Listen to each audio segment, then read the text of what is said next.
Pero this is something new, no? Na-interview na ba kayo na ganito?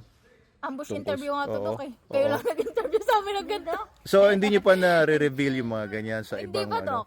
Oh, di ba Sa kasi inyo pa lang. oh, alam niyo hindi ko naman in-expect na dadami ang views nito kasi syempre yung mga tao gusto nila yung entertainment, yung mapaprank sila. Pero ako kasi yung mga videos ko, it's more of documentation, more of yung may gustong matutunan yung tao specifically doon sa topic na pinipresent ko. Either rabies man yan, either tungkol sa dog food. Ito naman, at least nandito sila Ma'am Cristea at saka si Ma'am Batang. Oh, di Eh, ba may matutunan tayo, di ba? Opo. Sa particular na ginagawa nila, yung Kaya kung gusto pagbablog. niyo kung pasukan ng pagbablog, go lang kung kayo, kung kayo'y masaya doon. Ano nga? Yun, oh, dapat masaya ka lang eh, no? Opo, masaya Pag ka hindi ka lang. masaya, iba na lang gawin mo. Totoo yun. Meron nga po ng mga nagbablog ngayon, lahat ginagawa talaga. Oo. Tumbling dito, tumbling doon. Kaya nga, di ba? Tapos minsan, ibang klase na yung mga ginagawa nila na nakakasakit na sila or parang offensive na yung ginagawa nila. Parang hindi na talaga Opo, tama. minsan kasi may magagalit talaga pag hindi niyo po nasabihan na ganito yung, kumbaga po parang biglaan. Oo. Meron po kasing hindi kaya i-take yung prank. Opo. Mm-mm. Kaya mahirap po mag-public prank kasi may mga tao talagang hindi natin masasabi kung ano yung ugali niya. Oo, Minsan, Pipikuan. offend sila. Opo, kaya Kailangan po kasi natin irespeto kung ano yung bawat damdamin or reaction ng isang tao. kaya Kasi po kami yung nanay at tatay namin, pinarak namin. alam na po namin yung ano eh, Oo, alam na oo. po namin yung ugali Kaya nila. kayo lang talaga. Opo, kumbaga, kung maprank man namin sila at magalit sila, hindi po tatanggal yung galit nila ng isang araw. Gaganti Oo. lang po yun. Wala na yung Parang prank. katuwaan na lang din po. Ganun lang. Oo nga ba ng vlog natin. Pero nakakatuwa kasama natin tong dalawang magagandang dalagang ito dito sa Manalo Resort.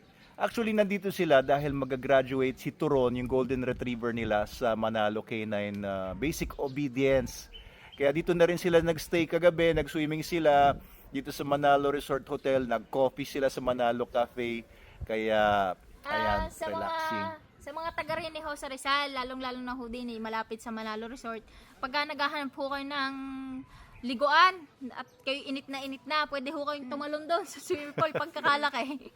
Perfect po siya sa mga kids at saka po sa mga adult kasi malaki po yung pool nila, may pambata at saka pang matanda. Kahit lumublob kayo hanggang gabi, alas 4 daw ng umaga Opo, bukas. bukas pa. Tapos may lifeguard sila.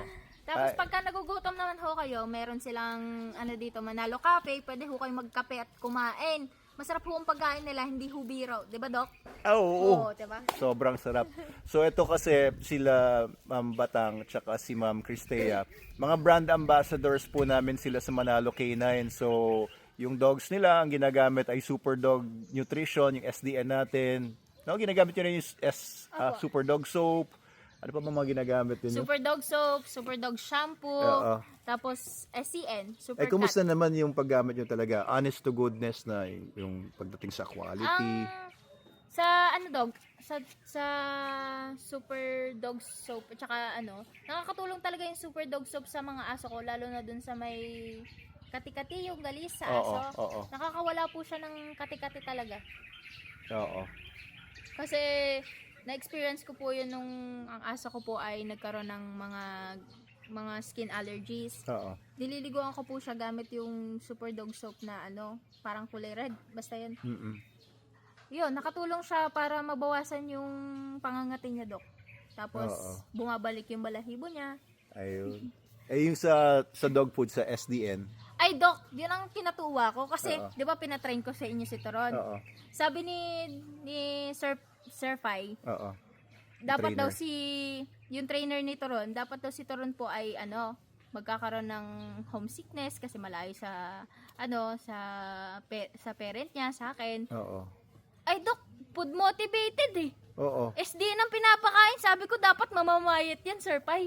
Bakit parang lalo lumaki? Oo. Kasi daw. Lumapad pa. Opo. Kasi daw, habang tinetrain, kailangan may suhol na SDN. Oo, yun ang treats niya, yun ang reward niya. Ang kinatawa ko do, kasi syempre, expected ko. Syempre, malayo po sa akin, malulungkot siya, mamamayat siya ng konti. Kasi sabi niya nga po, mamamayat ang aso kapag malayo sa per parent. Oo. Eh, pagkakita ko po dun sa aso ko, lalo pa ako natuwa eh. Kasi parang mas lalo siyang lumaki dahil sa SDN. Oo, so puputulin natin tong vlog nito. Mamaya panonoorin natin yung graduation ni Turon, yung Golden Retriever. Super dog na siya ngayon. Super dog. Oo. Kasi na-train na. Good boy na dog. Oo. Kasi yun, nangangarate. Narinig ko. Opo, Superman yan dati, yan super dog na dog. Oo, Nalipad yun eh. Kanina lumilipad ito at nga, nangangarate di na daw. lumilipad Hindi na siya kanina, aggressive. Yun ang isa Oo. sa pinakamalaking bagay kapag may basic obedience yung alaga nyo. Ayan. Hindi na siya aggressive, hindi na siya kumbaga takot sa mga aso na ibang aso niya, hindi na siya nagagalit, Oo. kumbaga hindi na rin siya takot sa ibang tao. Yun, that's for another vlog. So gusto ko lang pasalamatan dito sa vlog na to si Ma'am Cristea at saka si Ma'am Batang sa pagpunta dito sa Manalo Resort Hotel and for being our brand ambassadors and sa yung trust na binigay nila sa amin para kay Turon sa training niya and sa pagpo-promote ng mga products natin and dog training. Ayan. Thank you po, Thank Ma'am you, Doc. Batang, Ma'am Cristea. Salamat. Salamat sa inyo. Ilang.